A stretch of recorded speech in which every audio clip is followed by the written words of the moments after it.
Leeds United lose at home to Fulham 3-2. Don, is time running out for Jesse Marsch? It is, Gab. It is. No wins in 8. Losing games. They can't hold on to a lead. I was at the Palace game a couple of weeks back. One for 45 minutes. Leeds were unreal. Like watching Brazil. They were honestly, they were ridiculously good, like sensational. But it's the movie that you've seen before. Let in a cheap free kick, 1-1. Second half begins, folded, lost 2-1. Same happened against Fulham. There's a fragility. It's obviously in the coaching, it's in the setup, it's in the players, it's in their attitude, it's in their confidence. They're fragile. But when you start losing on no wins in 8, you are running a risk. And again, we talked about the Villa fans. The Leeds fans were singing Bielsa's name, and he got interviewed after the game, Jesse Marsch, and he said that really cut me. For the first time, it cut me. Really? Yeah. His feelings get hurt. Yeah, I mean, you're trying your best. I thought he was some robot produced in a lab in Princeton. But I will say this, and is it that simple? Because look, I get it. You can sing Bielsa's name.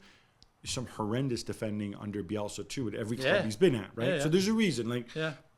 To me, it's Jesse Marsch plays high risk, high reward football because that's the Red Bull way, and that's what he's done. I think they had it more so with Bielsa. Don't you agree? I think they had more high risk with Bielsa, even though they're getting smashed like 6s and 7s off like Man United. There was more sort of high risk and more energy, and I think he's trying to temper that a little bit. He's gone away from the man-to-man marking, which had to be done because you can't do that every single game against every single opposition.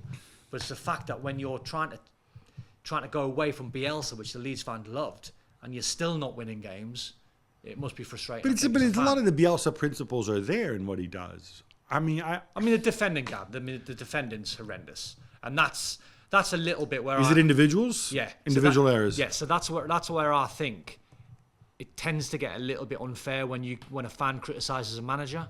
When you see Robin Koch defend the way he did yesterday, when you see Luke Ayling defend the way he did yesterday, you're looking as a manager, and the camera's panned on him. I think he was more or less thinking like, "What can I do there?" Like literally, what can you do as a manager when you give them instructions and they don't do it, and you let cheap goals in and rubbish goals? You must be thinking as a manager, like, what's happening? And then you get the run of losses and the run of defeat to get you close to the sack. I imagine they're gonna go and evaluate the situation during the World Cup. I think. So I think the same. I think that's what they should do. I think there's so many clubs in the Premier League that are going to wait and see, and some are making decisions, some are not. I think they're all waiting to get these 3 games out of the way. Thanks so much for watching ESPN on YouTube. And for more sports highlights and analysis, be sure to download the ESPN app. And for premium content and live streaming, subscribe to ESPN Plus.